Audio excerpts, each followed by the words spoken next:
All right, welcome in, everyone. Welcome in. Let's see if you are hearing me. Um, Now, today will be quite a day. I promise you. I promise you. Uh, your minds are going to be blown. You're going to be upset if you're not already. And if you already don't know about this, be prepared to have the rug pulled out from under you. Okay? Because there are things that you probably don't know because people are keeping it from you, especially regarding the recent disclosures by Sergeant, the ISP, Christopher Cecil. We'll be getting into that today. We'll be getting into years of BS that we've been calling out, and not just myself, but other extremely highly respected individuals and professionals in the field of photography and Photoshop, credentialed professionals. We're going to combine that with the words of Mr. Cecil and the words of some of the community members and some various facts from the defense filings and other filings. So there's a lot here, and I hope that you are ready to try to understand what the hell's going on here. Okay, I have my water here. I'm going to try to get through this as quickly as possible to handle questions. I'll try to keep an eye on the chat. And what can I say? It's so much that it's hard to even keep up with. It's hard to speak about because there's a lot to speak about. But you're gonna be angry. Okay, bottom line. Oh, let's see. Want to say hello to everyone in here. And I'm going to go through this really quickly and make sure that I say hello to those who are here. Now, those who are just lurking, I have a lot of hate watchers. That's good and all. Go ahead, hit the like, and keep watching. Keep my hours up. Uh, I love nothing more than to see you rage and seethe. So this disclosure happened August 1st. Okay, August 1st. Today is September 11. And it is a doomsday. Okay, it is a doomsday for the bootlicking, prosecution shills. And look, we hate baby killers as much as anyone else. Okay, we actually hate them more than anyone else because what we're saying here is we hate baby killers so much that we want all the baby killers to be brought into this because we are certain this is a criminal underworld centered crime that involves other baby killers who need to be brought to justice. So we're not going to allow the gaslighting. What's up, gaslight you? We're not going to allow that to continue without speaking truth to power. So here we go. Today's your day. So yeah, if you are not able to watch live, hit the replay when this is done because you don't want to miss what we're going to cover today. You know I'm a receipts-oriented person, and we got receipts. Now, what else did I want to say? I wanted to say hello to everyone in the chat. So let me do that. Say hello to Amy and Rebecca Ann, 1965. Puppy Power, formerly Wayward. Tech Death Hippie, Gina Bodette, Nancy Drew 101, RC 99, JoJo, Sandy D, Grandy D, Fur Baby Daddy, Jack Out the Box, Digital, and Gaslight You, and anyone else. Kayla, hey, what's up, Kayla? And hey, anyone else? But here's the deal. You know we bring the facts here. So I have titled this show the latest info on the fake Abby Snapchat and some disclosures from ISP First Sergeant Christopher Cecil, allegedly. They have to watch the show so they can make up something to contradict the facts, documents, and common sense. Well, it's okay because there are people on all sides watching this, and we want all the baby killers to go away. And so that's what we're working on. And let's get right into it. I'm not here for looks. I'm here for facts. So let's see. Before we get into it, we're going to do a little something different. I have two videos that those of you who have not been around here for long probably haven't seen. So I'm going to accompany you today on a brief view of two short videos before we get into the meat and potatoes. But please watch these videos because these videos are pertinent. They were not made lightly. I understood what I was saying when I was saying it, and I did what I did for reasons. And I would like you to have the opportunity to review this if you haven't already reviewed it, or to see it for the first time if you haven't already seen it. Okay, so here we go. We got the two videos, and then we'll get into the presentation. So, so let's start with this one.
Okay, change of plans here. We're going to move right on into this next piece before we show the other one. Let's make sure our sound is still on. All right, so here we go. Now, here we go. There's a lot here.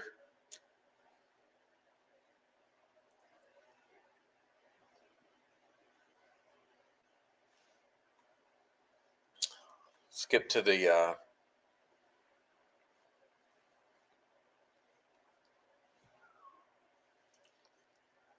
all right.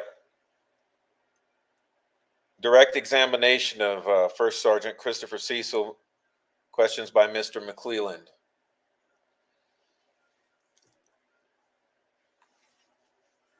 Officer, state your name, please. Christopher Cecil.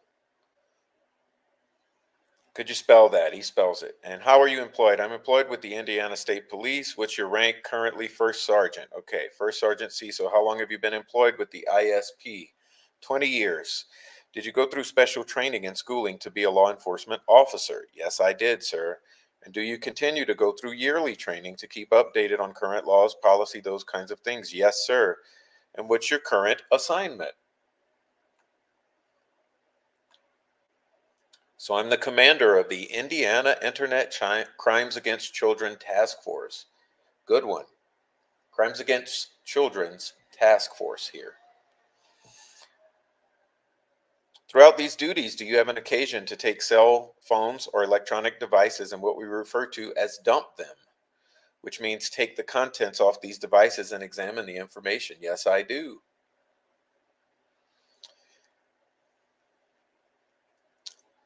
Is that something you routinely do? Not routinely anymore, since I'm the task force commander, but I did prior to that position. Currently, you're the first sergeant who is working on the new analysis of Liberty German's cell phone. That's correct. But you've done an analysis prior to this new one, correct? Yes. Tell me about, when did you do the prior one? I did the prior one in 2019. Okay, and that one's complete. Yes. You decided to do a new analysis of it. Why? New tools. And then it's also technology changed. So this was done in 2019. We're in 2024. And I know from experience that forensic software updates and gets better and can find things.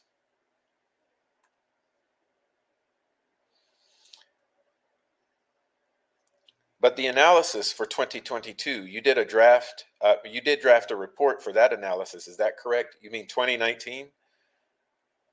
2019. I'm sorry. Thank you. Yes. And that report has been turned over to the defense. Is that correct? Yes. And so I'm going to focus on that report mainly. Through that report, were you able to determine that there was a video on Liberty German's phone taken on the High Bridge the day of the murders? Yes.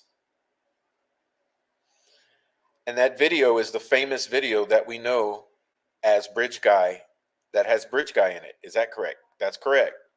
And it's also the famous video where Bridge Guy says, "Down the hill." Is that correct? Correct.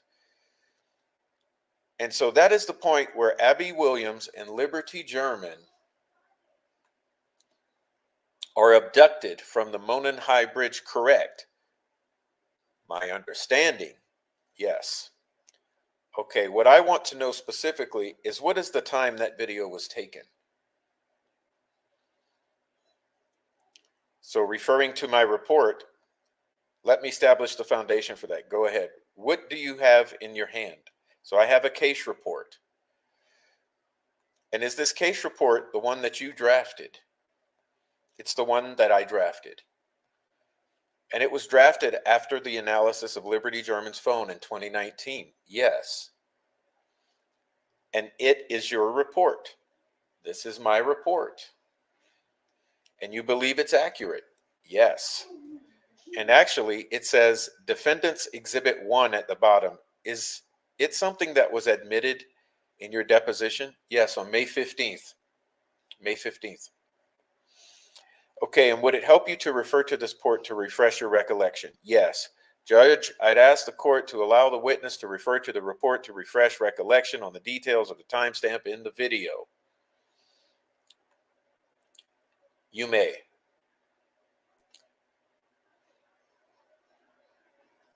First, Sergeant Cecil, can you take a look at the report and tell me the time, if you can find it, when the video started on the Monon High Bridge? So the video starts February 13th, 2017 at 2:13:51 p.m.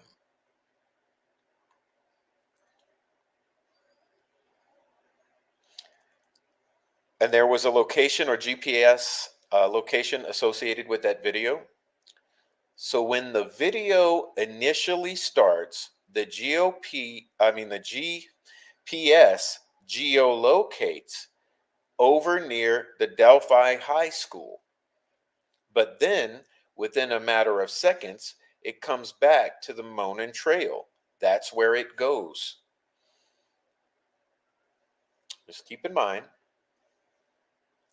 And there were pictures on the Monon High Bridge taken before the video. Is that correct? Yes, sir. Now listen.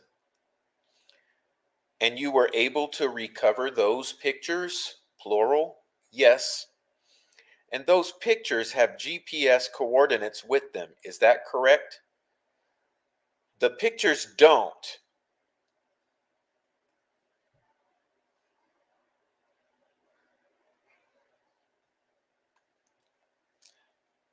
But there are, when Snapchat's being used, there are GPS locations when Snapchat's being used.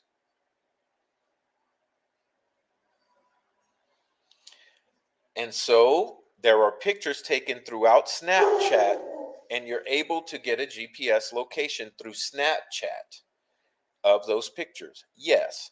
And they show that the pictures were taken on the Monon High Bridge as well. Yes.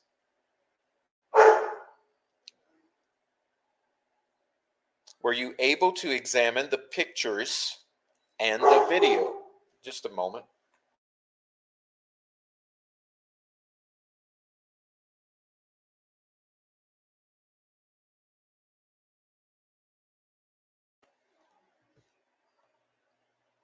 And in both picture and the video, does it portray or does it show Abby Williams? Yes. And is she wearing the same clothing? Yes. And so you're confident the video is taken at the same location and time as the picture prior to it? Yes. And again, give me the time of that video. So the time of the video, it starts at 2:13:51 p.m. on February 13th. And when does it end? It ends 43 seconds later at 2:14:34. As an aside, just keep in mind, guys, that all of these troll farm creators who told you there was an over 2-minute long video lied to you. Let's continue. And you're able to track movement on that phone after that. Is that correct? Correct. And is that through the internal functioning or the internal GPS of the phone? Well, it has to do with Apple Health data. Okay, and you're able to track, so you're able to track the movement of that phone. Right. I'm not tracking GPS. I don't know where the phone went. I'm tracking just movement? Yes. At some point, does the phone stop moving? Yes. When is that? Listen here.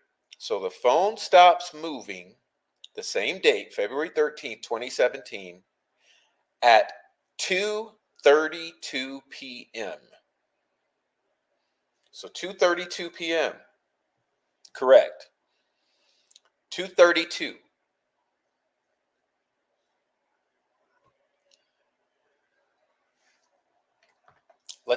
Let's do a little something something. Let's get some mathematics in order. Okay?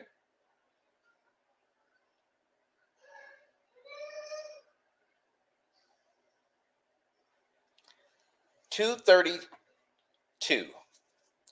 Okay? Now, what time do they say the encounter occurs? 2:13 p.m. on the cusp of 2:14 p.m. That gives us 18 to 19 minutes, okay? 18 to 19 minutes.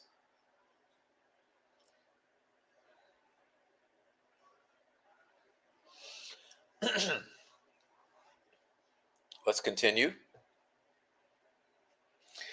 And through your analysis, you've been able to tell, or have you been able to tell, did the phone move after that time?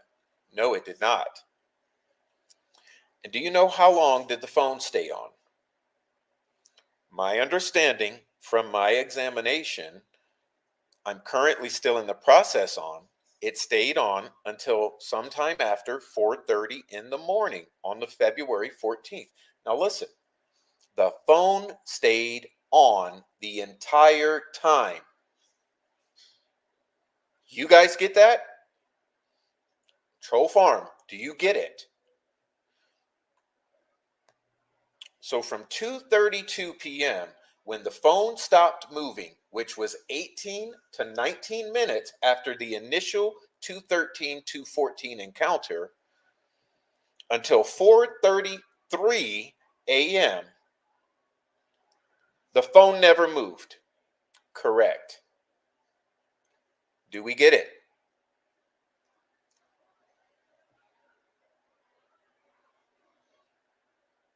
The phone never moved.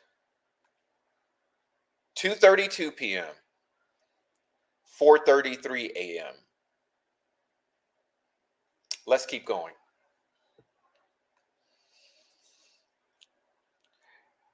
And do you know where the phone was ultimately found?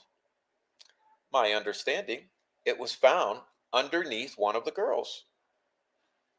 Okay, just a moment, Judge. Yes, Judge, I don't have any other questions. All right, Mrs. Auger.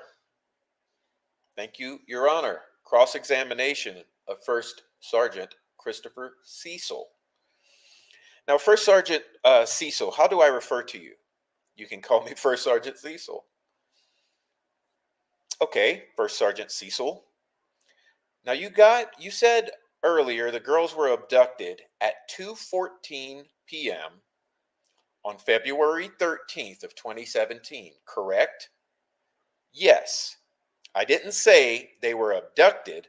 I just said this is when the video happened. Okay, you have no idea if the girls met someone they knew or what happened at 2:14 p.m. when the video ended, correct? Okay, now listen.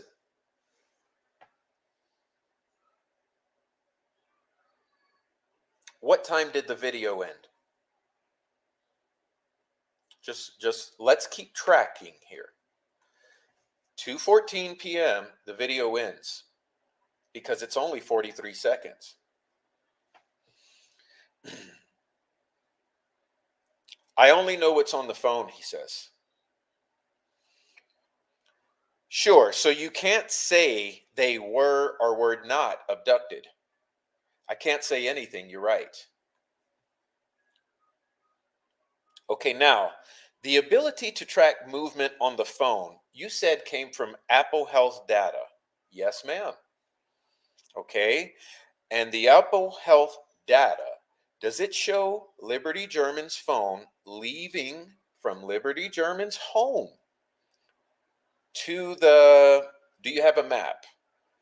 Okay, did Apple Health show Liberty German's phone moving from her home over to the location where they got out of the car and got onto or walked onto the Monon High Bridge? I'm not sure I understand what you're saying. See, Mr. Cecil thinks that he doesn't understand the question just asked, which was clear as day. Actually, let's read it again for Mr. Cecil.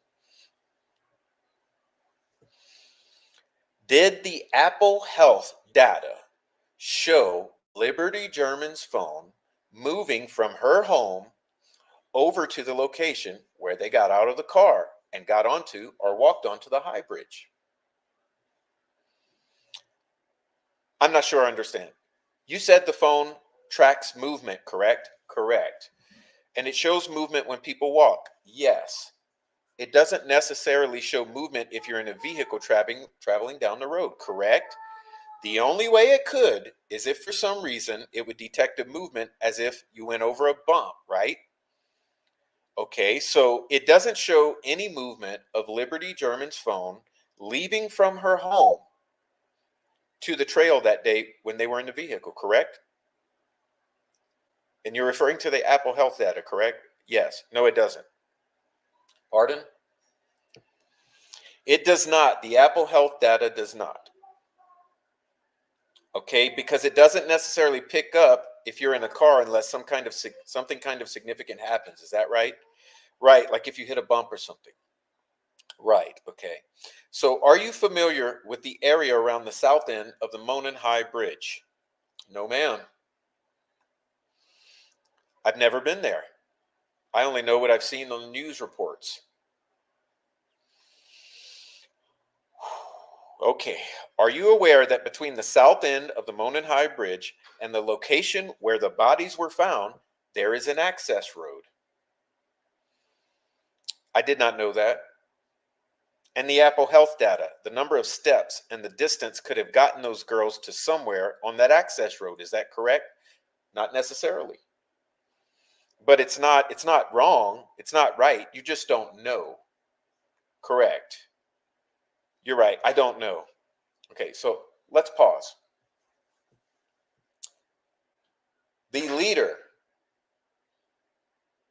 of the Indiana Crimes Against Children Task Force, who's tasked with retrieving this essential, crucial data, interpreting it, and testifying to its validity, has never been there, doesn't know much about the place, and just isn't sure about the access road, the south end of the bridge, the creek, Ron Logan's, or any of the movements associated with it. But let's continue.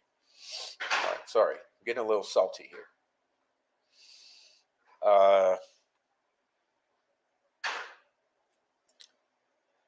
It's a possibility. Now, would you agree, Sergeant Cecil, that different information is transmitted to an iPhone by different measures? Does that make sense? No, ma'am, I'm sorry, it doesn't. What? Your Honor, I was told that Mr. Cecil that he was going to be dismissed. Can I have a minute to find an exhibit that we had put away? Sure. Okay, I'm sorry. Your Honor, I'm sorry, my exhibits were put away, so it's a little blah, blah, blah, blah, blah. Okay. First, Sergeant Cecil, I'm going to show you what I have marked as Exhibit QQQ, which is a hand-drawn map of the area where the bodies were found. And if you can see this area right here, yes, ma'am, and we can highlight that, that's an access road. And would the Apple Health data get the girls somewhere on that access road? Do you know? Like on a specific point? Are you asking me like a GPS point? Yeah, any point. If they walked this distance and this many steps, they could have ended up on this access road. So Apple Health data doesn't track GPS. No, it doesn't. I'm not asking you for a location. I'm saying if we start the number of steps that you measured, have you measured any of those steps? No, I haven't. Okay. I mean, I don't know who, I don't know which girl could have been carrying the phone because, sure, as I mentioned in my deposition, if you're carrying my phone and then you give it to me, you may walk different steps than I do because I may be a little bit taller than you and have a different stride than what you have. Sure, and the steps are more accurate than the actual distance that the iPhone reports. Would you agree with that? I'm not sure. I've got that written down in my notes, but I can't recollect that right now off the top of my head. Okay. Miss Auger, yes, I apologize. Okay, it's a tough one. To answer your question, because I'm from my research preparing for this other examination, both of them are going to be correct. According to the research that's been done by other police officers who wrote a white paper on this. Okay, so the distance will be as accurate as the number of steps. From this research that's been done by another law enforcement officer out of Europe, because I have the paper, it's part of my research that I've done for this examination. Okay, and just to be clear, your testimony is that the distance traveled will be as accurate as the number of steps. I'm not saying, I'm just telling you what I've learned. I'm not saying that I know that for a fact. I do not know that for a fact. Correct. Then this number of steps will be different than the amount of distance traveled. Correct. Now, your gray key report that you did in 2019, on your report that you did in 2019, do you recall that? You mean my written report? Your written report. Okay. It was admitted as an exhibit. It's labeled Defendants 1. Your Honor, do you have the exhibit? No. The gray key report? No. No. It was admitted. It was not admitted. Okay, I don't have it. First Sergeant Cecil, I'm going to show you what's been marked as Defendants RRR. Okay, what is that? Let me look through here. So this is my written report, my digital forensic report that I wrote back in 2019. And you paid a lot of attention to that given the fact that this is a double homicide, right? Yes. I'm sure you give attention to everything you do. Yes. And if you could, please look at page 10.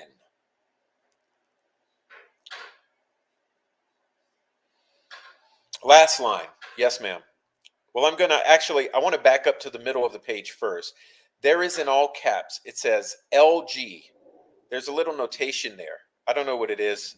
38A158. You see that? Yeah, LG tilde 38A. Yes, ma'am. Tilde, thank you. And what did you note there? It's a picture of the Monon High Bridge, and it's like It's a picture that was uploaded to Snapchat. And the picture is like, it's just somebody would be standing in front and you're like ready to walk across it. Okay, ladies and gentlemen, that's what we refer to as the empty bridge photo. Okay, the empty bridge photo. All right. Now, here's where we're getting into something. I want everyone who's a retard to pull the wax out of your ears, wipe the sleep from your eyes, and understand what's coming. I'm going to show you what's marked as Defendant's Exhibit SSS. Okay, is that the photo you're referring to? It's not the exact one because this has got it's got something that's written up there. Okay, right. All right. Is there a phone or a picture that you have learned of that you could not find on Liberty German's phone? Yes. What was that? That was the picture of Abby Williams walking across the bridge, and it's kind of taken off, like off on an angle. And that was posted on her Snapchat account. So my understanding from social media is that's what it was, and I was asked to try to see if I could find that by investigators. And you could not find that? I could not find it. Now, if we go back to page 10 at the last line of your report, yes, what do you say? So on the last line, on February 13th, 2017, at 22:32:26, I wrote, last recorded data received by iPhone, the iPhone battery was likely depleted. And what was the last data you mean was received? I'm looking at the data for that day, and this, as I testified in my deposition, this was a mistake. I made a mistake. I didn't calculate other things. I wasn't looking into February 14th. Okay, but even if we don't look, so what you're saying now today, when you said on May 15th, is that you don't believe the phone's battery was likely depleted, right? Okay, but did you also make a mistake when you said last recorded data received by iPhone? Yes, I did. Okay. When you said that, what data were you referring to?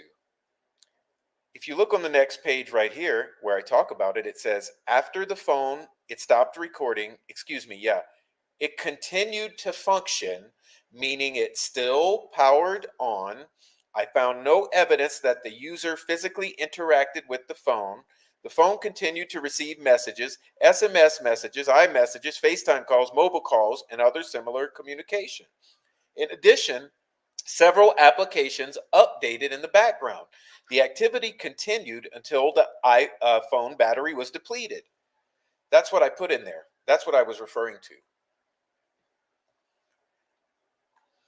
Okay, and were you referring to a particular piece of data that you believe the phone received at 22:32:26? I do not remember. I do not know. Let me make sure I turn the page here. I'm sorry. There we go.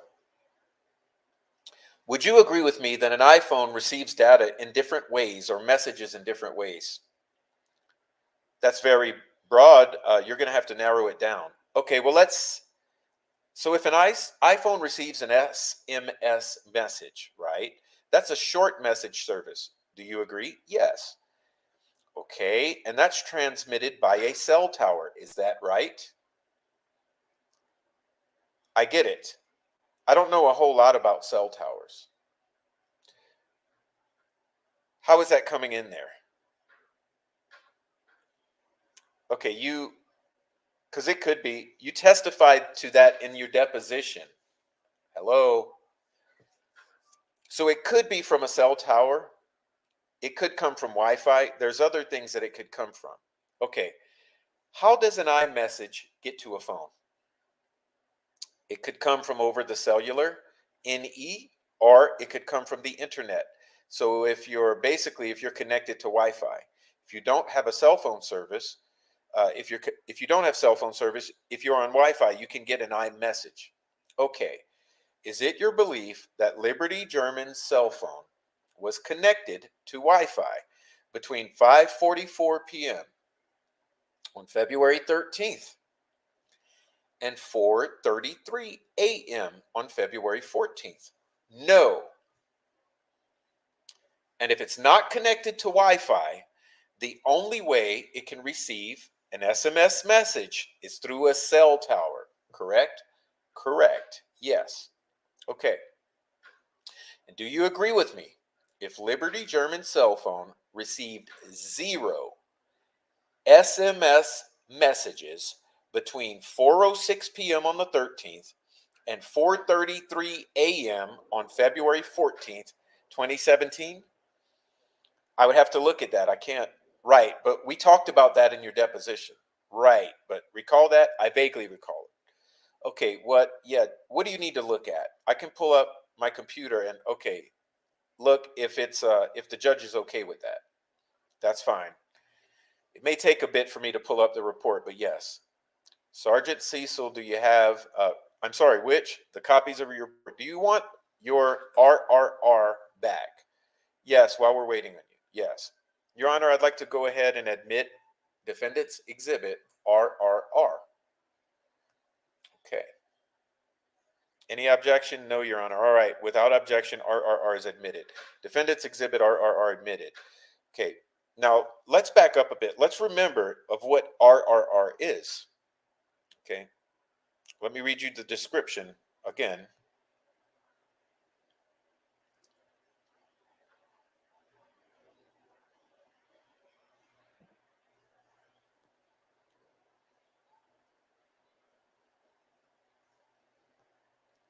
RRR is the empty bridge photo, okay, that we know about. Okay, ma'am, I have my computer up. So can you tell me how many SMS messages did the phone receive between 4:06 p.m. on February 13th and 4:33 a.m. on February 14th? So 4:33 and 4:06 on the 13th. Yes. So there's nothing at 4:06, but at 4:33, from what Magnet is showing, that there is an SMS message or 9 messages as it's referring to. And then this is it's the same one. There's 2 of the same one here. There's another one at 4:33:36. There's another one at 4:33:37, 4:33:38, 4:33:39, 4:33:40. There's multiple SMS messages at 4:33 a.m. but at different seconds throughout, throughout the minute. Sure, that's what you're asking. So there's 15 of them, aren't there? So many of these may be duplicate because it'll show up as an iMessage and it may also show up as an SMS. So it may be the same person. Okay, there's the messages on your report that are marked SMS. How many of them are at 4:33? So AM on 2:14 and 17, are you counting the duplicates? Are there notes on 2:13 that show up as SMS messages? 2:13 or 14? I'm sorry, you're confusing me, man. I think he's confusing the court right now. Okay, but let's get back to it. I meant 2:14. I tell you what, let me do this. I'm going to show you Defendant's Exhibit TTT. Okay, does this help? This is from the Celebrite extraction. Whose Celebrite extraction is this one? Is this mine or Brian Bunner's? That is 2017. Okay, I'm not going to be familiar with this. Okay, if it doesn't help you, we can, that's fine. I can look at it, but I'm just saying I'm not familiar. I won't be familiar with this. I'll compare it. Judge, says Mr. McClellan, if this helps things, the state's willing to concede that there were messages that came in at 4:33 a.m. on February 14th, and the court can consider that if it helps moving things along. I'm satisfied with that, Judge. I don't know that the specific number matters. But the state's willing to agree that messages came in at 4:33 on 8 a.m. on the 14th. I think the number is important, Your Honor. Okay, I'm sorry. So I'm looking at this with Magnet, okay? And then there's one call that Magnet has not parsed. I'm not looking at it with Celebrate, okay? And I can show you which one that is. Which one is it? It's number 3 when it says, I think it says Becky Patty Marchand. For some reason, that entry is not here.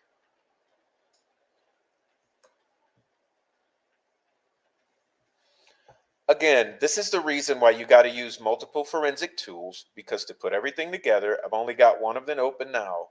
Celebrite takes a little bit to load on my computer. Magnet's pretty fast, so I'm trying to be efficient here for the court, but these other ones are fine. We're here.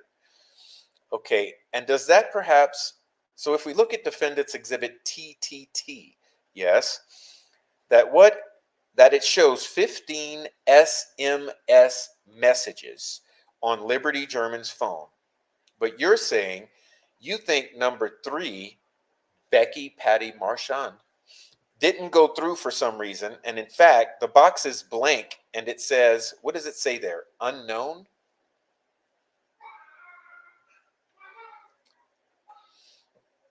So what I'm saying is Celebrite may have parsed it. Because again, you're going off something that I didn't do, but actually when I'm looking at it with a completely different separate tool, it's not showing it here. So I would have to pull up Celebrite and compare it and see if the Celebrite parsed it. How about this? Can we agree, First Sergeant Cecil, that Liberty German's phone recorded at least 14 SMS messages at 4:33 a.m. on February 14th, 2017?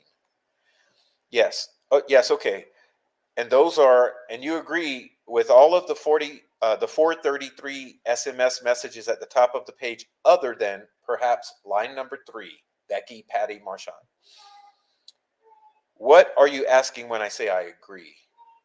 You agree that Liberty German's phone received all of the text messages that this document shows, other than on February 14th, 2017, other than perhaps the one on line number 3. Yeah, number 3 would have to do more. I would have to do more analysis, but yeah, that's what the software is showing. Okay, thank you. Now, what was the last SMS message received by Liberty German's cell phone on February 13th, 2017? From what the magnet is showing here is that on February 13th, 2017, at 22:48 or 10:48 p.m. was the last SMS message. Okay, would you agree with me that Defendant's Exhibit TTT does not show that SMS message? It's only one page, so I mean those are in, well, would you agree with me, sir, that those are in chronological order? They're in reverse chronological order, but yes, okay, all right. And if you look at TTT, what is the time of the last SMS message on that phone or to that phone? Here it shows it's here it shows it's actually February 13th, 2017 at 4:47 p.m. Thank you. Defendant moves to admit Exhibit TTT. No objection. Okay, without objection, TTT is admitted. Defendant's Exhibit TTT admitted. Thank you. So your data is even different than Brian Bunner's data from 2017. Is that right? Yes, but I don't know. But I know why. Why? Because Brian Bunner, after he did his exam several days later or weeks later, he connected to the network to do an iCloud dump of Liberty German's phone, which would have automatically brought some of this data there. This is the reason why this is here. Now you used to have different software that analyzes this data, right? Yes. Okay, so let's get back to the SMS messages. Those are time-stamped by the phone as of the time they are received by the phone, correct? What Magnet and Celebrite are doing is they're pulling, as if you look right here, so that's not my question. It's pulling as it is, it's how it's sent. It's not my question. Okay. When an SMS message appears on a cell phone, it appears time-stamped as of the time it's received by the phone. Is that correct? No. I just had my phone in airplane mode and received a text message, and it was sent. I received it. When I opened it up, it showed me when my daughter sent it to me. An SMS message, iMessage. Okay, those are different, right? Same thing. No. What the fuck is this guy doing?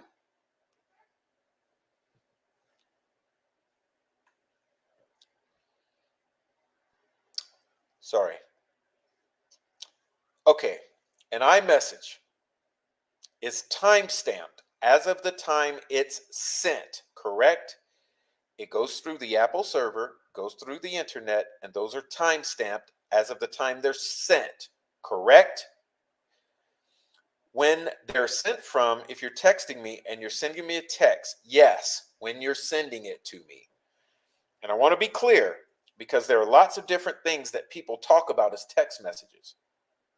So you got SMS messages, right, that you earlier testified are transmitted through the tower if Liberty German's phone is not connected to Wi-Fi, correct? Right. Right. Then you have iMessages, chats, Facebook. Those are all transmitted through a server, correct? They can come through the tower because you're on the internet. Judge, can I object at this point, says McClellan? And I guess, can Miss Auger give an offer of proof or show me how this is relevant to whether or not a third party can be talked about at trial? The state called him just to establish the time of the video to cover the alibi of Mr. Holder and the other people they want to name as a third party. When you receive a text message, I guess I don't see the relevance, Judge. Of course not, dick face.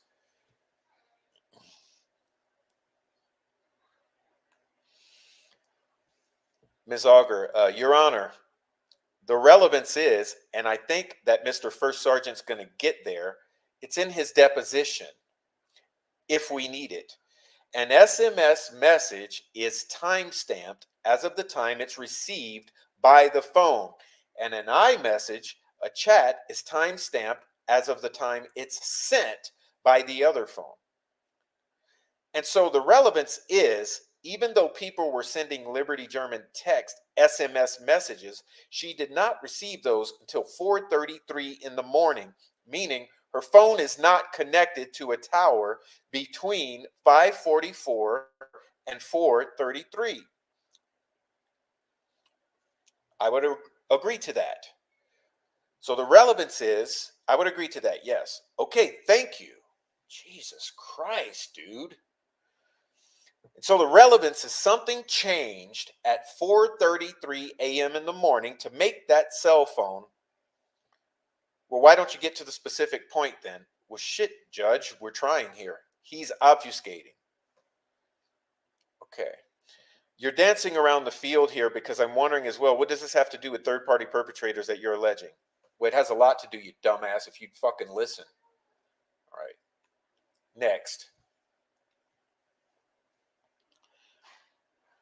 Well, earlier, I believe it was Jerry Doughboy Holman testified that they have no evidence that Mr. Allen went back to the crime scene after maybe 3:30 p.m.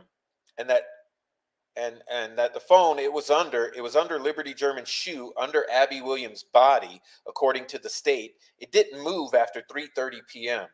Okay? And so our point is that something changed at 4:33 in the morning that it suddenly connected to the tower. And this witness can answer that for you? He just did. Okay, then move on. Thank you. First Sergeant Cecil, in 2019, when you first conducted your exam of the phone, what did you know about the crime? Listen, guys. I knew two girls from Delphi had went on a trail, went for a walk, and then there was a video apparently was recorded of what was believed to be the last person that saw them, and then eventually later on they were found murdered. So you didn't know shit. Okay. What I know about it was from what I read on the news, because I was never given access to the report. Never read the police report.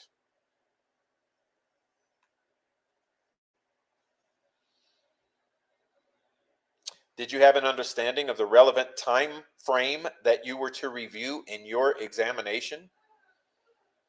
Yes, I was there to look to see if there was anything that would help identify like why they were out there on the trail, if they were meeting someone or anything like that. Oh, you mean Keegan Klein?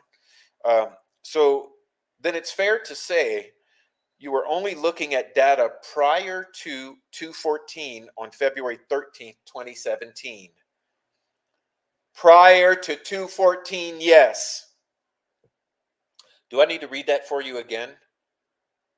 Do I need to? I think I do, because the retards in the back, the prosecution side, they want to ignore basic facts. So then it's fair to say that you were only looking at data prior to 2:14 p.m. on February 13th, 2017. Prior to 2:14, yes.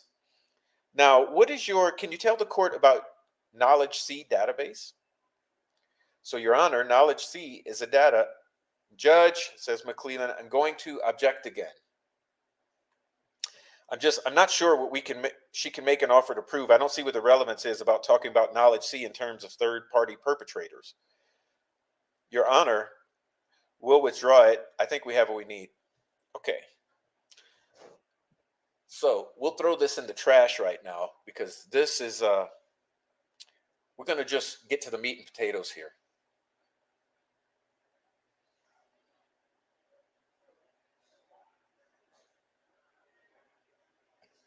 Read it and weep.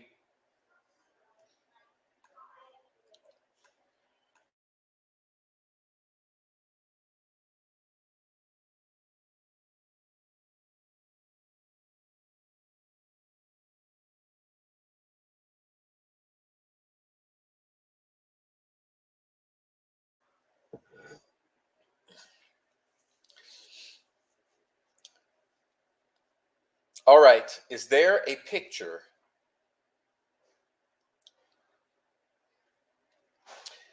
that you have learned of that you could not find on Liberty German's phone? Yes. What was that? That was the picture of Abby.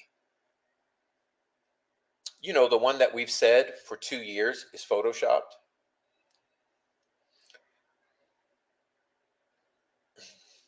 And you could not find it? I could not find it.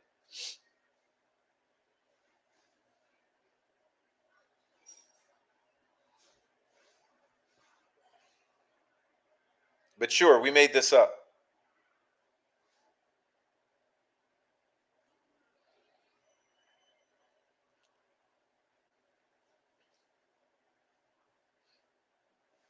Um, let's take a brief interlude here.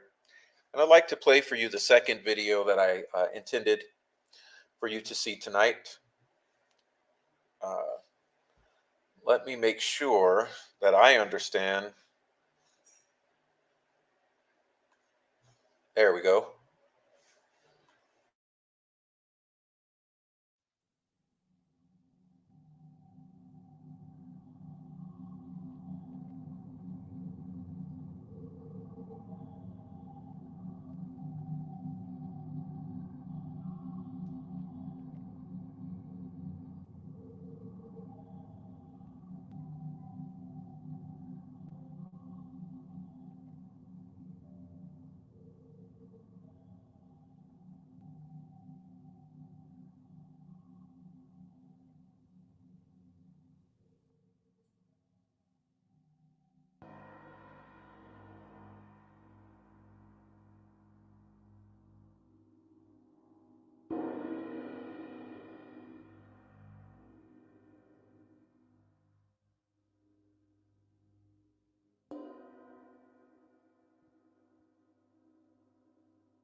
Okay, ladies and gentlemen, thank you for being patient with me. That's a review. Like I said, that's one of some of my very old videos, but they're on the channel if you're interested in going looking at those again, screenshotting, whatever you want to do. Let's get back to this very important stuff here. Pick number one here. This is a community member who says his feet are parallel, hers aren't. Her left foot is not far back enough to where the shadow from her right leg would entirely miss her left leg. The right leg shadow is very clear on the man's left leg. And this is where the 207 came from. Analyzed weeks later like a sundial. Secondly, if the 207 time came from Kyle Smith's Facebook post and his direct wording was two pictures from Liberty German Snapchat at 2:07 p.m., last thing was that was posted by her, where did he get the 2:07 that night? And the two pictures couldn't have been taken at the same time. Once they had her phone, they could have forensically determined the time each individual photo was taken. But how would Kyle Smith be able to have known that with certainty just by looking at the timestamp of 7 fucking hours ago? It's been nothing but mythology, ladies and gentlemen. Mythology, okay? Now, second questionable piece here.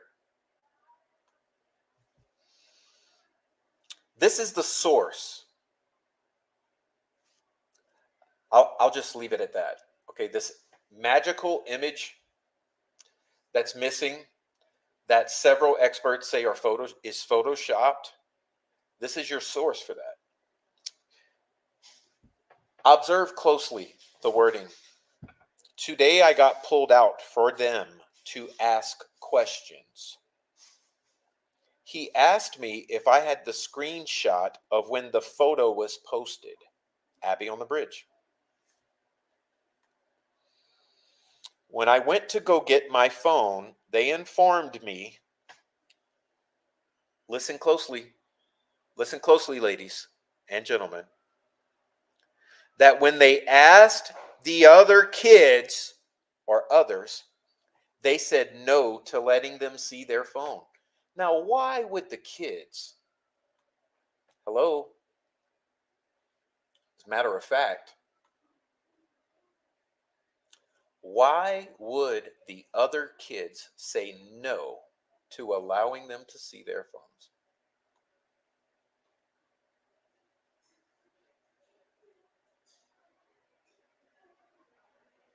I'll let that one marinate in your brains. Why would the other kids not allow? Also, I have a request from everyone. Does anyone know who was the first to post the screenshot of Abby walking on the bridge? They were asking for that person today. I couldn't give the answer. Well, hold on. I thought you were that person. I thought you were the one who gave it to Kyle Smith. Weren't you? All right. So we have questions, Miss Gibson.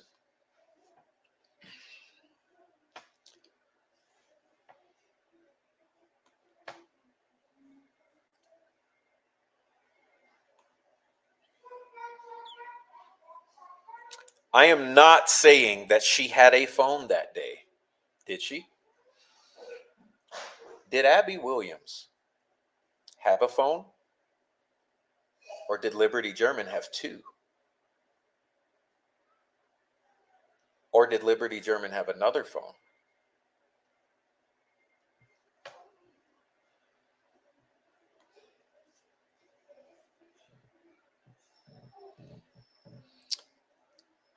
But several contacts, included one in a well-known group who recently ran into the arms of Becky Patty, confirm that she had a phone. Likely against the knowledge of her mother. And that it was in fact a member of the Patties that secretly got her this phone.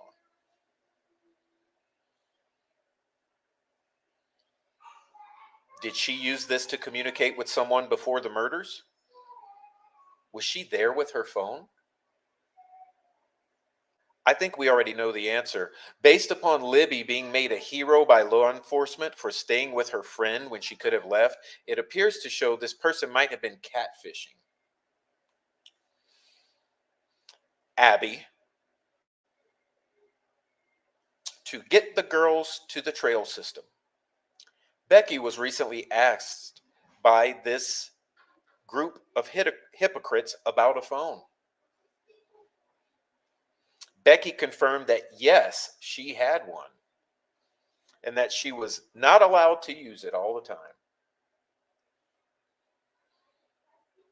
Becky likewise denied that she had gotten her the phone. Maybe Anna did know. But they've denied it for years. So who do we believe? Thank you, Matt Sullivan, for that incredible post. I'm sure we'll be seeing more about this in the future. Now, Gina, are you still here?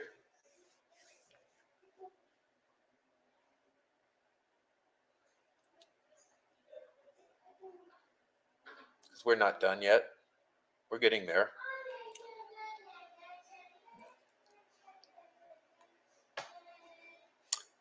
Gina Marie Baudet. Geofencing shows that Libby's phone stopped pinging in the area at 5:44 p.m. on February 13th and began pinging again at 4:33 a.m. the morning of the 14th.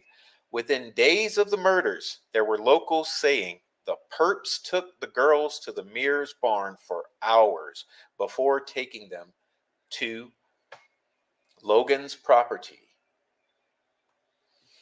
Would the geofencing data support that?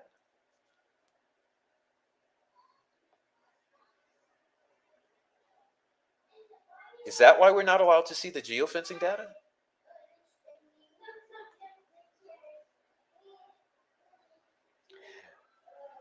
Is Mears barn far enough away for Libby's phone to be outside the pinging area? Of note is that it was 5:30 p.m. when Mike Patty called Tobe to let him know the girls were missing. That was only a 15-minute window before the perps left the area with Libby's phone, then returned the following morning, whereupon somehow the phone ended up under Abby's remains. Well, now we know. Phone didn't move, allegedly. Allegedly. The phone did not move.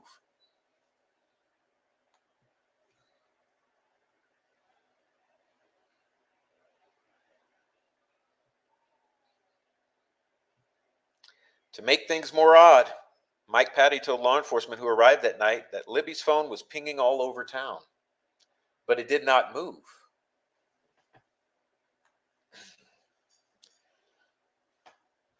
All right. We're getting there. Sorry, ladies and gentlemen. We're going to start here. Sergeant Blocher advised, according to his evaluation of the data provided by AT&T, that the last contact event between the cell phone and the tower located at Well Street was at 5:44 p.m. He advised that according to records provided by AT&T, there had been no contact with the phone since then. Sergeant Blocher advised that his interpretation of the information which we were receiving from AT&T indicated that the cell phone was no longer in the area or no longer in working condition. He advised that since there had been no change in the every 15-minute update we were receiving and the last known contact time had not changed since 5:44. On February 13th and 14th, law enforcement requested AT&T ping Liberty German's phone every 15 minutes. The time of the last ping to Liberty's phone on February 13th was 5:44 p.m. and the time of the first ping on the 14th was 4:33 a.m. Indiana State Police believe that Liberty German's cell phone was either out of the area. Well, how does that happen if it didn't move? Or not in working condition.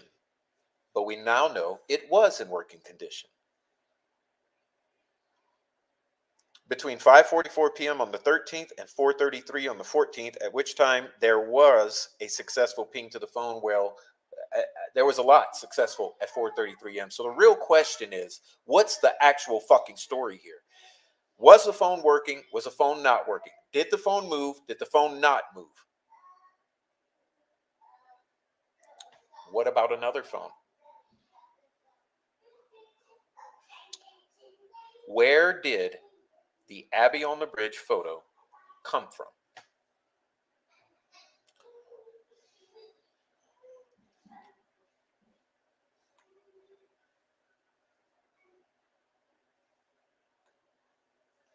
Now, we're going to take a quick look at this because it's absolutely amazing.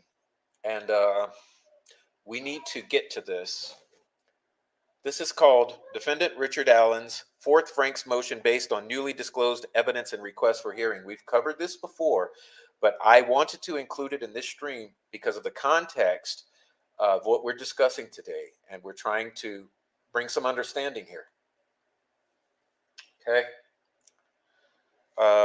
Let's quickly run through this. And this document is where I got the two highlighted portions that I just showed you. So we're going to go through and read them in context.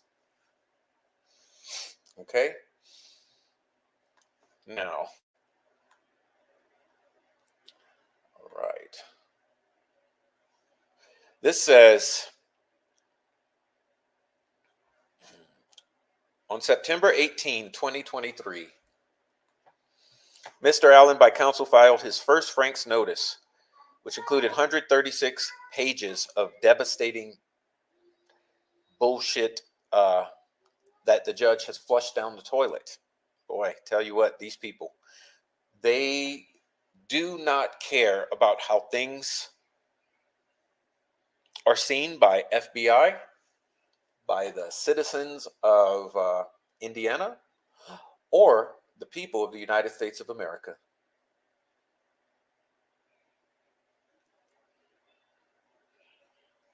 Right, so detail the following.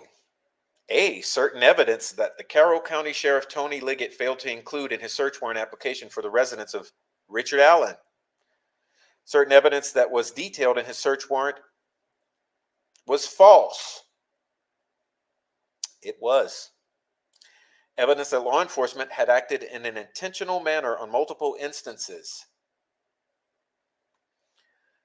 attempting to conceal evidence from the defense, to withhold evidence, and failing to tell the truth under oath concerning certain specific evidence.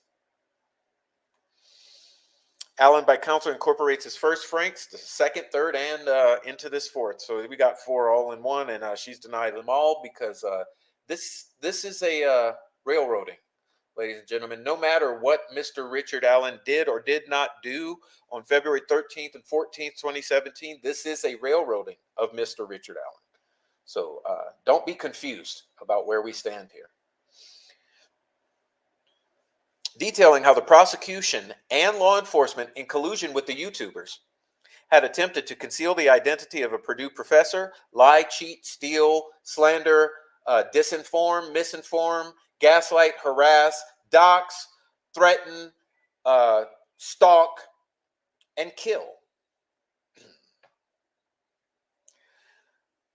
Attempted to conceal the identity of a Purdue professor whose testimony contradicted law enforcement and Tony Liggett and Jerry Holman of the ISP. This notice was provided as a supplement to the by the way, Doug Carter as the spokesperson and head of that organization. This notice was provided as a supplement to the first Franks notice in order to bolster the defense contention that the state of Indiana law enforcement were acting intentionally and in bad faith and reckless disregard of the truth to further support the request for Franks hearing. We incorporate the second, okay? On March 13th, 2024, Mr. Allen by counsel filed the third fucking Franks notice based on evidence recently provided by the prosecution. Franks 3, okay, detailed at least 3 persons were in or around the crime scene at the time the murders were allegedly taking place, and none of the owners of the phones had any correct connection to Richard Allen. Neither were the phones for Richard Allen, or was the phone Richard Allen's. Purdue professor Jeffrey Turco wrote in a report provided to Unified Command that the markings on the girls' bodies made with sticks, yes, these right here that I'm about to show you, let's see, where are they? I've been showing these ad nauseum. Where are they? Let's just go ahead and take a little detour here.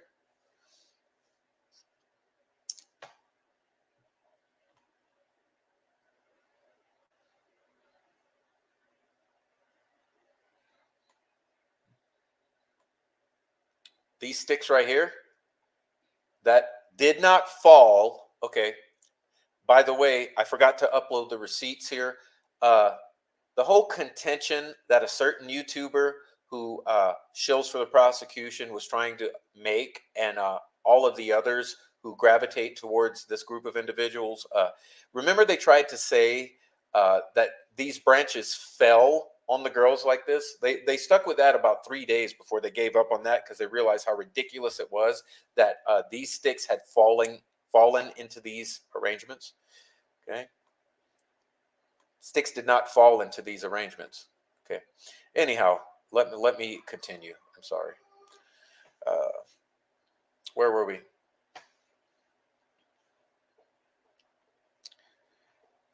Turco wrote in a report to the Unified Command that the markings, meaning the configuration of the branches you just saw, constitute an inscription inspired by Norse runes or modern recreations thereof is quite plausible. Mr. Allen incorporates a third Frank's motion into this fourth, okay? Additional facts. Prosecution provided numerous documents to Mr. Allen's counsel as a result of the motion to compel. Motion for sanctions filed April 23rd. Contained in the documents provided by the prosecution are pages 2 and 3 of an incident report authored by Steve Mullen of the Delphi Police Department. These 2 pages indicate that Mullen contacted Sergeant Mitch Blotcher of the ISP at approximately 9 p.m. on February 13th, 2017 to assist in acquiring precise location information for a cell phone using some of their more technical aspects. It appears that the last communication with Sergeant Blotcher was prior to 1 a.m. on February 14th. 2017. The 2 pages provided to Mr. Allen's counsel contain the following summary of a conversation between Steve Mullen and Sergeant Blotcher of the ISP. That's what I just read to you. That says they've known from the very beginning. Remember, this is February 13th to 1 a.m. on the 14th. They've known immediately that the last contact with the phone was 5:44 p.m. on the 13th of February, 2017. Conversation appears to have occurred prior to 1 a.m. on February 14th, 2017. That's right. You knew from the beginning. On November 9th, 2023,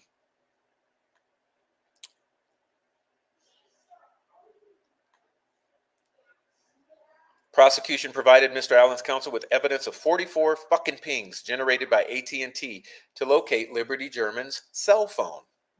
There were 2 pings from February 13th in the pings provided to the defense counsel. Remember this, put it in your notebooks. One at 5:48 p.m. and one at 7:16 p.m. Mr. Allen's counsel did not learn of additional pings which took place every 15 minutes on February 13th until the discovery disclosure on April 26, 2024. Think of the date. Defense counsel still does not have the additional pings from February 13, 2017, or the early morning of February 14, 2017, pursuant to the information which the prosecution disclosed to Mr. Allen's counsel. The first ping on February 14, 2017 was sent to Liberty German's phone at 5:39 a.m. More importantly, is Sergeant Blotcher's statement that his interpretation of the information which they are receiving from AT&T indicated that the cell phone was no longer in the area or no longer in working condition. Interesting contradiction again. The prosecution's entire case rests on the idea that Liberty German and Abby Williams were on or very near the south side of the Monon High Bridge at 2:13 p.m.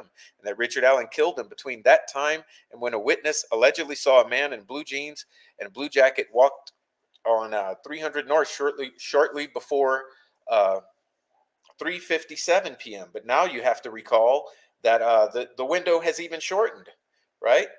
The window has even shortened because now we're saying that at 2:32 p.m., 2:32 p.m., the phone stopped moving,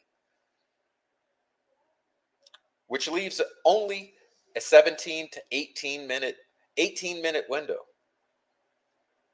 18-minute window for the girls to be, quote unquote, abducted, quote unquote, for the phone to stop moving and never move again and be under the girl's body the entire time. Now you make that make sense.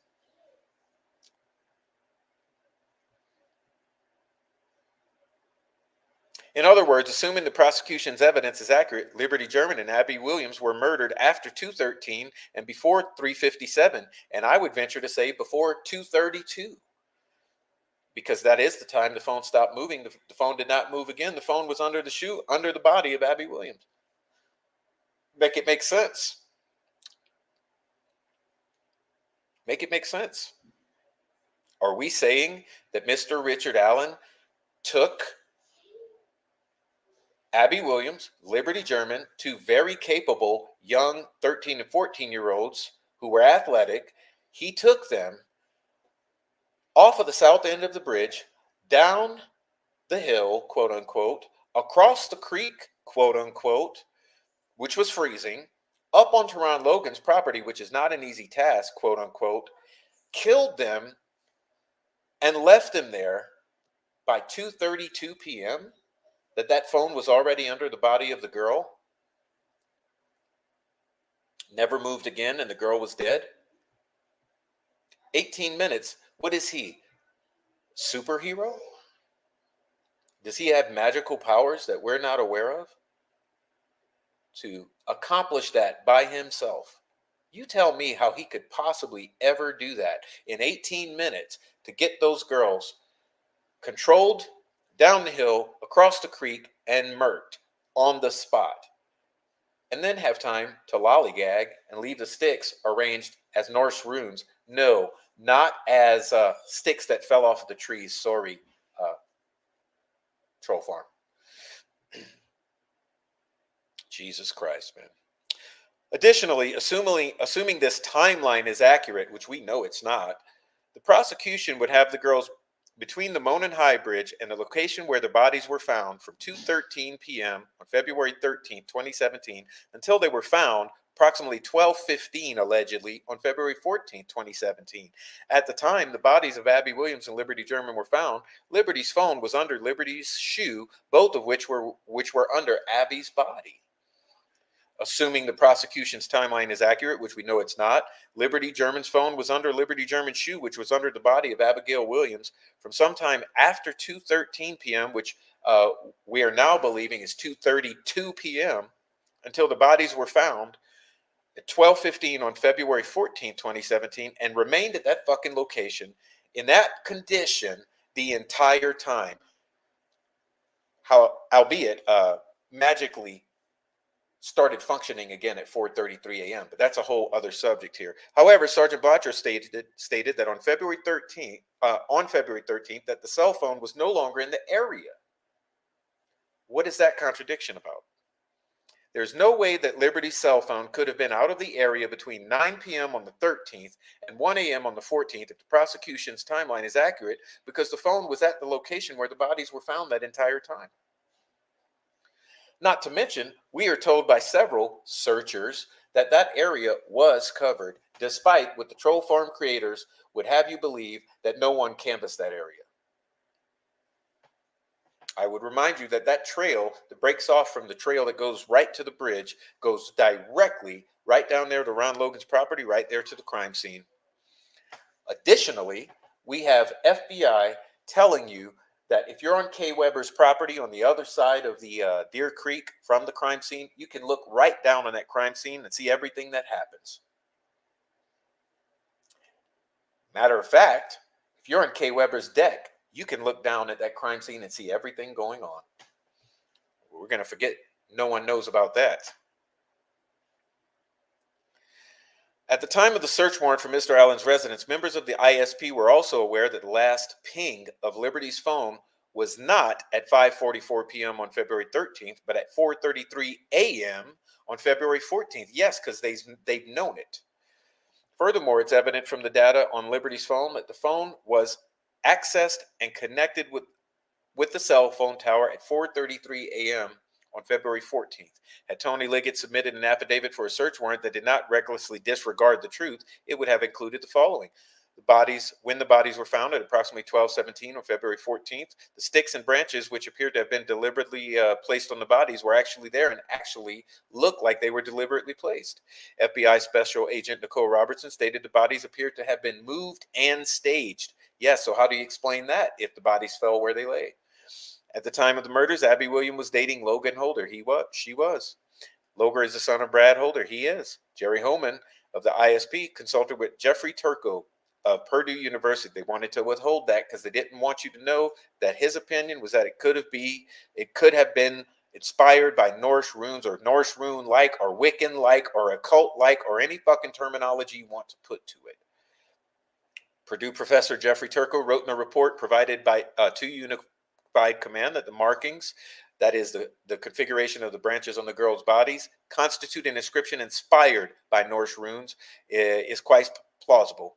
Brad Holder belonged to a group practicing and following Nordic pagan beliefs in 2017. Yes, he did. Brad Holder posted pictures on Facebook mimicking the crime scene somewhat, and also mimicking or configuring sticks in the woods into runes and runic formations or Nordic inspired bind rune formations and the like. Yes, he did. Abigail Williams and Liberty German were killed after 12:13 p.m. and before 3:32. I'm revising that because we know it's not 3:57, because how is it 3:57 if at 3:32 the phone stops moving and is under the shoe under the body of a dead girl? During that time, there were 3 phones in the area where the girls were last seen and the location where the bodies were found. None of those phones belonged to Richard Allen.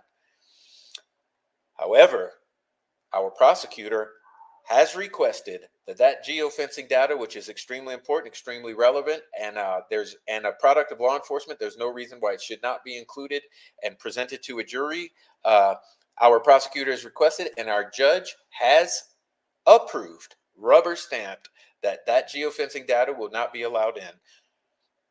On February 13th and 14th, 2017, law enforcement requested AT&T ping Liberty's phone every 15 minutes. The time of the last ping on February 13th was 5:44 p.m. and the time of the first ping was at 4:33 a.m. Make that make sense.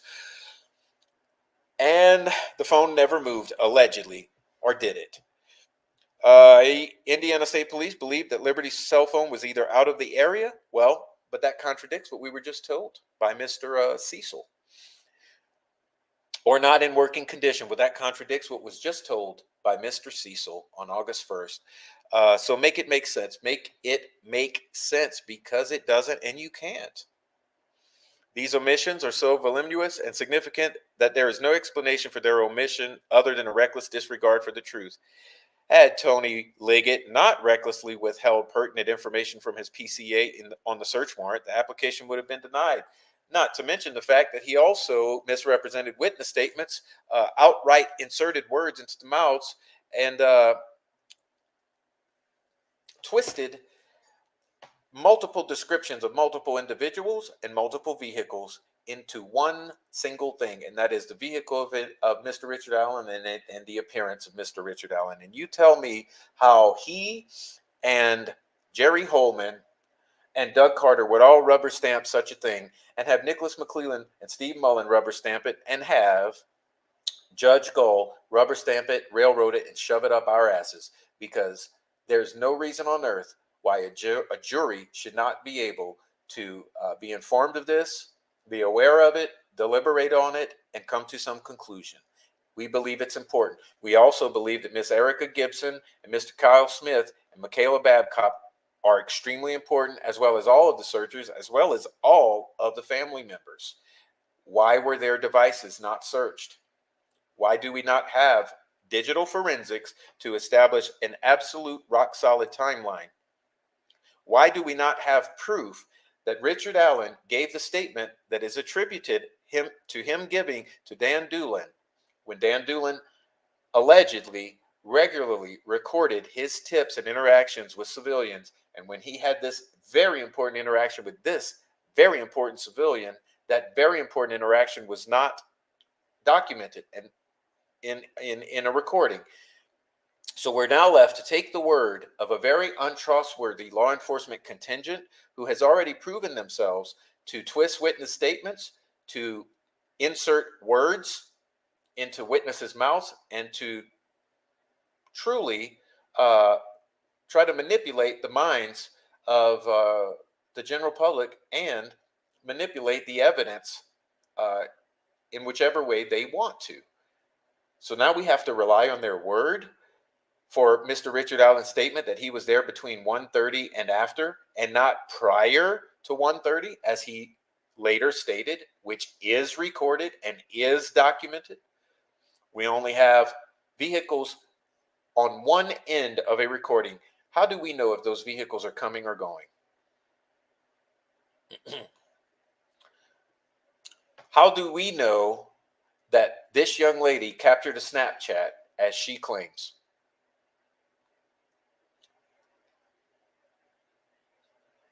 The photo is not on Liberty German's cell phone. So where is it? Where did the photo come from? Is it, as our experts we have consulted allege, a photoshopped event? Why did these classmates not let them see the phones? Who were the classmates under the bridge? Was it our group of girls that we know about who were under the bridge?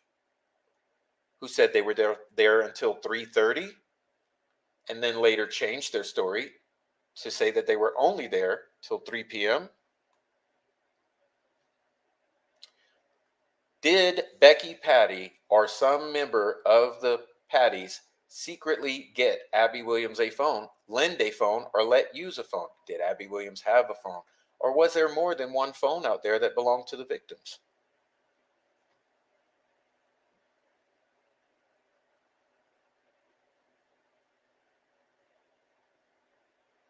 There are so many questions that go unanswered.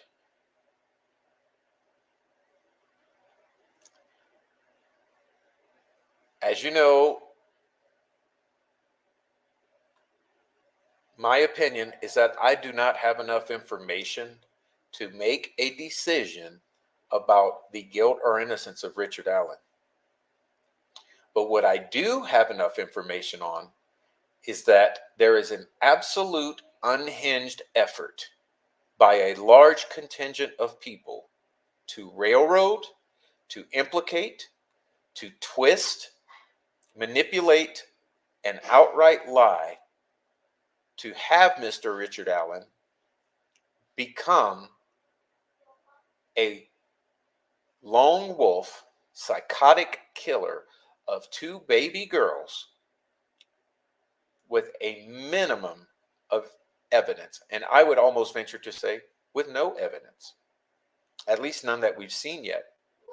Because describing clothing that he wears is not evidence. Being somewhere in the vicinity of the bridge is not evidence. There were many people in the vicinity of that bridge. There were many males in the vicinity of that bridge. Driving a vehicle is not evidence. Many people drive vehicles. A vehicle passing a camera at 1:30 is not evidence.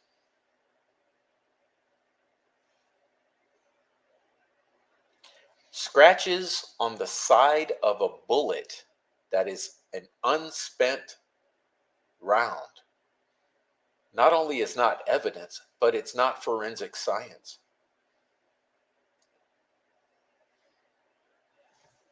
Well, so do we not have any forensics for this entire case?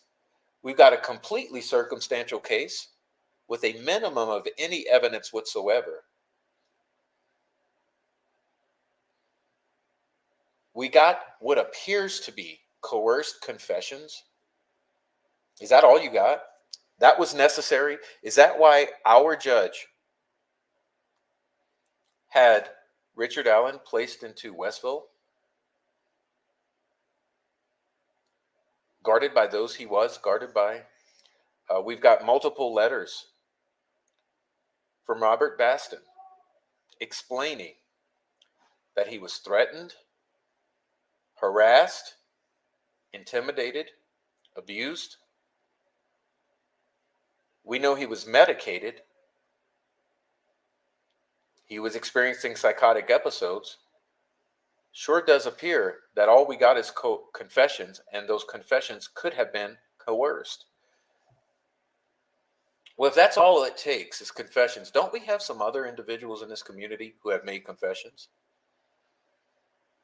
to killing Abby and Libby?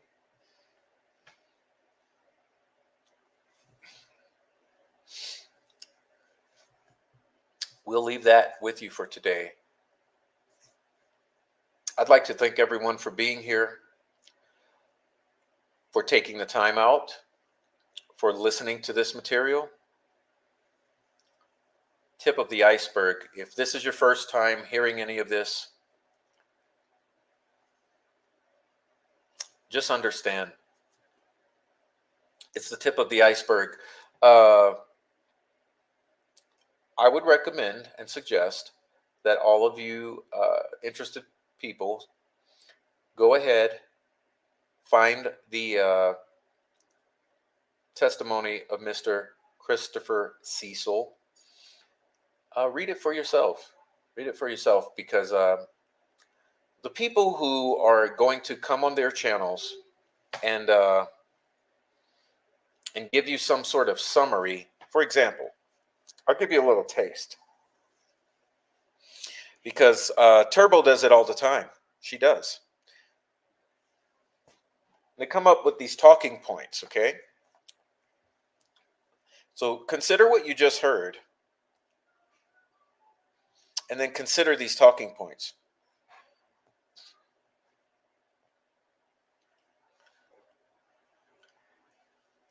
Consider what you just heard, and consider these talking points. This document covers the testimony of First Sergeant Christopher Cecil at the motion in limine hearing held August 1st, 2024. Sergeant Cecil testified about the forensic examination of LG's phone, which captured the infamous video of Bridge Guy. Cecil provided technical details about the phone's GPS tracking, timestamps of the video, and photos taken on the day of the murders, and the Apple Health data indicating when the phone was stationary. The focus on establishing the timing of events leading up to the murders and the location of the phone, which played a key role in corroborating the movements of their victims and their interaction with the suspect. Timeline of events, incriminating statements, points against Richard Allen. Cecil confirmed that the video showing Bridge Guy was recorded at 2:13 p.m., just moments before the murders, which aligns with the time frame when Allen admitted being at the trails. Apple Health data. Cecil testified that LG's phone showed movement until 2:32 p.m., at which point it became stationary, likely indicating when the murders occurred. This data supports the theory that the girls were incapacitated shortly after encountering the suspect, further undermining any alternate theories posed by the defense. Forensic consistency. The phone was found under one of the victims, which is consistent with the crime scene evidence, linking the timeline of events and the location where the victims were found. This contradicts the defense's argument about body movement or relocation, suggesting that the murders happened on site. Now, you tell me, who gave you a more thorough, fair, understandable iteration or summary of what was actually brought out by the cross-examination and direct examinations of Mr. Christopher Cecil?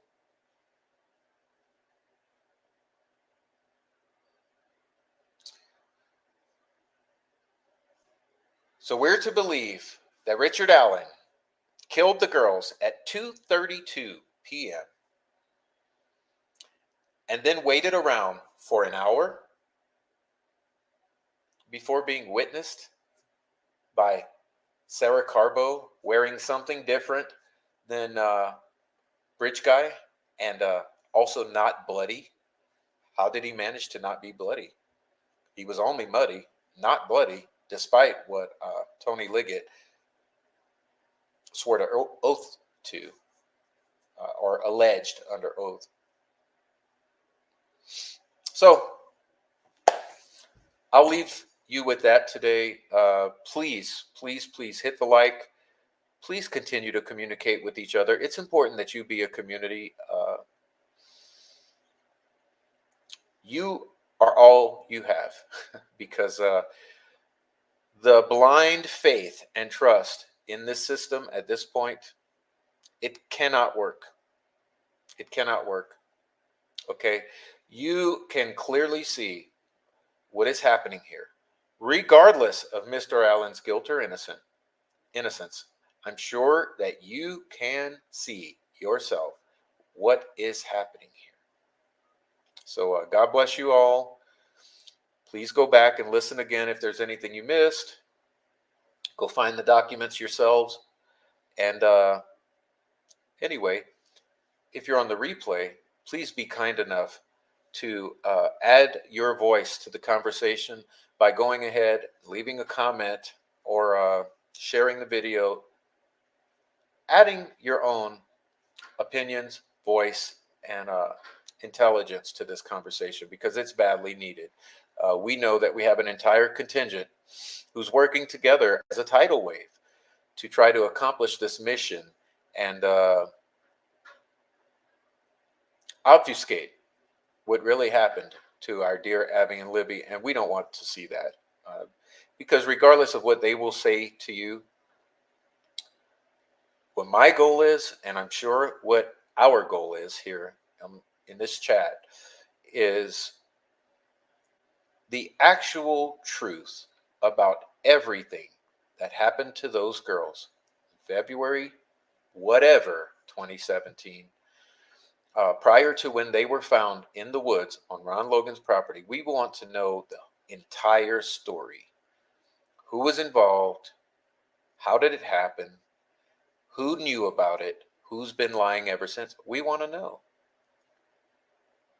We want to know, where did this digital media come from that they've used to mislead the public over the years? Where did the sketches come from? Why were there conflicting sketches? Why did you allege that there were two separate individuals? And now you allege that they're both the same individual. We want to know, was there one phone, two phones, three phones? How many phones were on these girls? We want to know, was there a connection to Keegan Klein? Because we know that there was a connection in that Keegan was directly communicating with one of the victims at a minimum. Was there a further connection with Keegan Klein?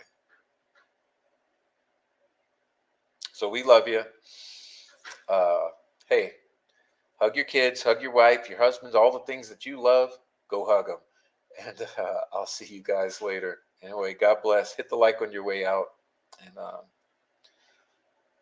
let's just pray. Let's do that. All right. Be good to each other. Bye.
you.